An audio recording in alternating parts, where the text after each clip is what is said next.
प्रबल प्रेम के पाले पड़कर प्रभु को नियम बदलते देखा। अपना मान भले टल जाए पर भक्त का मान न टलते देखा। बात है महाभारत का युद्ध चल रहा था। महाभारत के युद्ध में पितामह भीष्म कौरवों की ओर से प्रमुख सेनापति थे। प्रतिदिन पितामह भीष्म पांडवों की अनेकानेक सेना को मार रहे थे, परास्त कर रहे थे। चलते चलते युद्ध के 9 दिन हो गए और 9वें दिन जब युद्ध विराम का शंख फूंका गया और दोनों सेनाएं अपने अपने शिविर में प्रस्थान कर गईं। 9वें दिन की रात्रि में कौरवों की सेना और कौरव बंधु युद्ध नीति के अनुसार 10वें दिन के युद्ध की योजना बनाने लगे।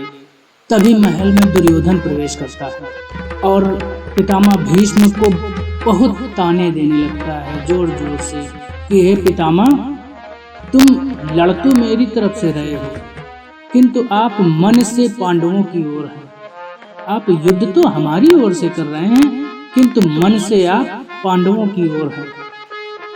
नहीं तो भला गंगा पुत्र भीष्म जिसकी ओर से युद्ध करे और वह युद्ध न जीत पावे। पितामह, युद्ध होते होते आज 9 दिन बीत गए और अर्जुन आज भी जीवित है, ऐसा कैसे संभव है? आप गंगा पुत्र भीष्म हैं, आप हमारी ओर से युद्ध करें और विरोधी पक्ष जीवित रहे 9 दिन तक, बड़ा आश्चर्य है। आप हमारे साथ छल कर रहे हैं पितामह। बहुत ताने देने लगा। पितामह को क्रोध आया और उन्होंने कहा, दुर्योधन, मैं आज प्रतिज्ञा करता हूं कि कल के युद्ध में मैं अर्जुन को समाप्त कर दूंगा। और ये जो अर्जुन का सारथी है ना, वो ग्वाल वाला कृष्ण, उसने भी प्रतिज्ञा की थी कि मैं युद्ध में शस्त्र नहीं उठाऊंगा। तो हे दुर्योधन, आज मैं ये प्रतिज्ञा करता हूं कि कल मैं उस ग्वाले से शस्त्र उठवा कर मानूंगा। अब तो बड़ा आश्चर्य हो गया। पितामह भीष्म ने प्रतिज्ञा कर डाली। एक ओर तो गंगा पुत्र भीष्म की प्रतिज्ञा है कि मैं कृष्ण से कल अस्त्र उठवा कर मानूंगा, और दूसरी ओर स्वयं भगवान की प्रतिज्ञा है कि मैं महाभारत के काल में अस्त्र शस्त्र नहीं उठाऊंगा। एक ओर तो भगवान की प्रतिज्ञा है और दूसरी ओर भीष्म की प्रतिज्ञा है। भीष्म की प्रतिज्ञा कभी मिथ्या नहीं हुई बंधुओं। पितामह भीष्म ने जो प्रतिज्ञा की उसे दृढ़ता के साथ निभाया, और दूसरी ओर भगवान की वाणी है, ब्रह्मवाणी है, वो भी कभी मिथ्या नहीं हो सकती।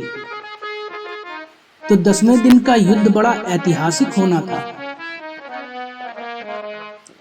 इसलिए सारे देवता आकाश मार्ग पर अपने अपने विमान लेकर आकाश मार्ग पर आकर देखने लगे, खड़े हो गए कि आज का युद्ध तो बड़ा ऐतिहासिक होना है।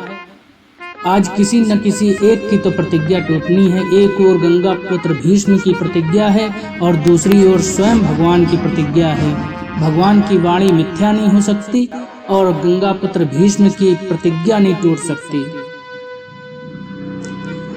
जैसे ही युद्ध का शंखनाद हुआ, तत्काल दादा भीष्म ने सीधे अर्जुन पर निशाना साधते हुए बाणों पर बाण, बाणों पर बाण, बाणों पर बाण, इतने बाण मारे कि वो पूरी तरह से घायल हो गया, लवलुहान हो गया। एक बाण मारा तो ऊपर का छत्र, रथ के ऊपर का छत्र धड़ाम से टूट कर गिर पड़ा। दूसरा बाण मारा तो रथ का एक पहिया टूट गया। तीसरा बाण मारा तो अर्जुन के पांव पर आकर लगा। रक्त ही रक्त रंजित हो गया अर्जुन। कृष्ण ने देखा कि आज दादा भीष्म अर्जुन को जीवित नहीं छोड़ेंगे, तो कृष्ण रथ से उतरे और रथ का पहिया निकालकर दादा भीष्म की ओर जैसे ही प्रहार करने के लिए दौड़े हैं, वैसे ही आकाश मार्ग से सारे देवताओं ने पुष्प वर्षा करना चालू कर दिया और बोले जय हो जय हो जय हो। दादा भीष्म जीत गए। दादा भीष्म की प्रतिज्ञा निश्चित रही, अटल रही और भगवान की प्रतिज्ञा टूट गई। तभी अर्जुन ने हाथ जोड़कर कृष्ण से कहा कि हे वासुदेव, तुमने तो महाभारत काल में शस्त्र न उठाने की प्रतिज्ञा की थी। तो कृष्ण ने मुस्कुराते हुए बहुत अधीर मन से अर्जुन को उत्तर दिया कि हे पार्थ, भक्त की प्रतिज्ञा का मान रखना ही मेरी सबसे बड़ी प्रतिज्ञा है। मेरी सिर्फ एक ही प्रतिज्ञा है कि मेरे किसी भक्त का मान मर्दन ना हो पावे, मेरे किसी भक्त की प्रतिज्ञा न टलने पावे। यही मेरी परम प्रतिज्ञा है। प्रबल प्रेम के पाले पड़कर प्रभु को नियम बदलते देखा। अपना मान भले टल जावे, पर भक्त का मान न टलते देखा।